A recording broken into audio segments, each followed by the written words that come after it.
අයිබෝන් අපි මීට කලින් දවසක් කතා කරා සම්මික් ෆන්ක්ෂන් එකේදී එන්න පුළුවන් එරර් එකක් ගැන. ඒකෙදි මම ඔයාලට කිව්ව මතක නම් ඒකත් එක්කම VLOOKUP ෆන්ක්ෂන් එකත් ඔෆිස් එකේදී බහුලව පාවිච්චි කරනවා කියලා. ඔයාලට පුළුවන් පහළ ඩිස්ක්‍රිප්ෂන් එකේ තියෙන ලින්ක් එකෙන් ඒ වීඩියෝ එකත් බලන්න. ඉතින් මම අද කතා කරන්න යන්නේ VLOOKUP ෆන්ක්ෂන් එක ගැන හැමදේම ඒක සරලව හා කෙටියෙන්. එහෙනම් රංජනනි කියලා ආරාධනා කරන වීඩියෝ එකත් එක්ක අද ඔයාලට දැනගන්න පුළුවන් VLOOKUP ෆන්ක්ෂන් එක මොකක්ද, කොහොමද ඒක යූස් කරන්නේ වගේම ඒකේ තියෙන එරර්ස් මොනවාද හා ඒවා විසඳන්නේ කොහොමද කියන කාරණා ටික.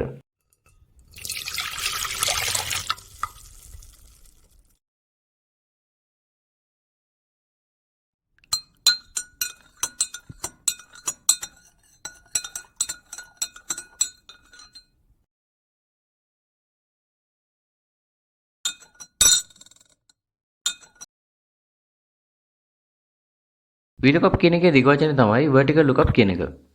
ඉතින් මේක ගොඩක්ම වැදගත් වෙනවා ඔයා විශාල data ප්‍රමාණයක් handle කරනවා නම් සහ ඔයාට ඕනේ නම් ඒ data set එකෙන් යම් නිශ්චිත නිර්ණායකයක් මත පදනම්ම යම් තොරතුරක් හොයාගන්න. මේ තමයි VLOOKUP function එකේ මූලික දේවල් ටික.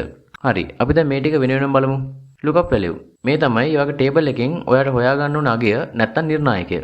table array. මෙතනින් අපි දෙන්නේ ඔයාගේ අදාළ දත්ත ටික තියෙන table එකේ පරාසය.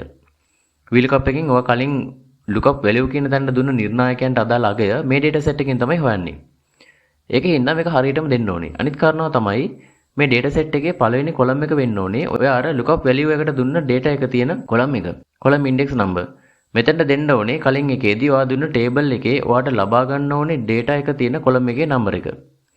මේක අපි number එකක් විදිහටයි දෙන්නේ. ඒ කියන්නේ පළවෙනි column එකේ නම් 1, දෙවෙනි column එකේ නම් 2 වගේ. range lookup. මේක optional parameter එකක්. මේක අපි දෙන්න ඕනේ true or false නැත්නම් 1 හෝ බිඳුව විදිහට. ඔයා true දුන්නොත් approximate match එකක් හොයනවා සහ false දුන්නොත් exact match එකක් හොයනවා. මම නම් කියන්නේ විශේෂ කාරණාවක් නැත්තම් මේක බිඳුව විදියට තියන්න කියලා. ඒ කියන්නේ exact match එකක් විදියට. හරි. එහෙනම් අපි හැමදාම වගේ යමුද උදාහරණයකට. මේ තියෙන්නේ VLOOKUP function එක. දැන් මේකෙදී A1 කියන්නේ ඔයාට හොයන්න ඕනේ value එක තියෙන cell එක. F1 to H9 කියලා කියන්නේ Excel එක බලන්න ඕනේ data set එක නැත්නම් data table එක. 2 කියලා කියන්නේ ඒ data set එකේ ඔයාට ඕන දත්තේ තියෙන column එකේ number එක. false කියන්නේ අපිට exact match එකක් ඕනි කියන එක. මේකෙදි මතක තියාගන්න ඕන කරුණු කීපයක් තියෙනවා. එක ඔයාගේ table array එකේ first column එක ඔයාගේ lookup value එක අන්තර්ගත වෙන column එක වෙන්න ඕනේ. දෙක column index number එක අනිවාර්යෙන් ධනාගයක් වෙන්න ඕනේ සහ ඒක ඔයාට හොයාගන්න ඕන data එක තියෙන column එකේ number එක වෙන්න ඕනේ.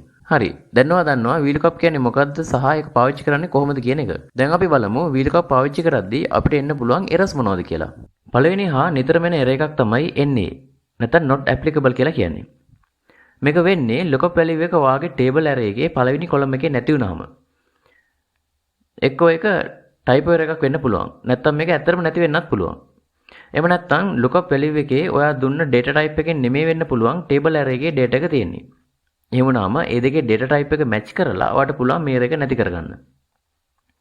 දැන් මේක බලන්න. මේකේ A1 වල ඔයා දුන්න value එක F column එකේ නැති වුණාම Excel එක ඔයාට දෙන ප්‍රතිඵලය තමයි එන්නේ. දෙවෙනි error එක තමයි REF. මේ error එක එන්නේ ඔයාගේ table array reference එක වැරදි වුණාම. එහෙම නැත්නම් මොනියම හේතුවක් නිසා range එක delete වුණාම. මේක බලන්න. මේ ෆන්ක්ෂන් එකට අදාළ sheet 2 එක delete වෙලා නම් හරි reference column එක වැරදි නම් හරි මෙන්න මේ කියන error එක එනවා. මේ දැක්කද? අපි හතරවෙනි column එක delete කරාම මේ error එක තමයි එන්නේ. ඉතින් මේ error එක එනවා නම් ඔයා බලන්න ඕනේ reference table array එක නිවැරදිද කියලා. ඊළඟ error එක තමයි value. column index number එක ඍණාගයක් නැත්නම් බිඳුවට අඩු වගයක් දුන්නම හරි VLOOKUP එකේ අන්තිම කොටස වන range lookup කොටස නිවැරදි ආකාරයට දෙන්නේ නැතුව හිටියම හරි නම් තමයි මේ error එක එන්නේ.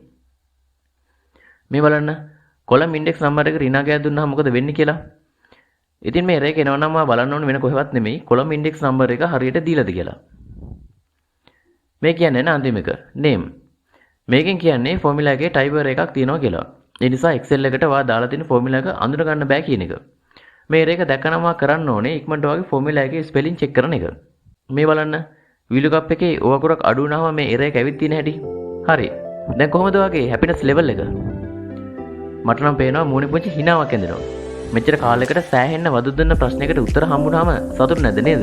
එහෙනම් අද ගිහිල්ලා එන්නම්. ඊළඟ වීඩියෝ එකත් මිස් නොකර බලන්න නම් කරන්න ඕන දේ දැන් ඔයා දන්නවා. ඔයා කරන්න ඕනේ subscribe කරලා bell එක ඔබන එක.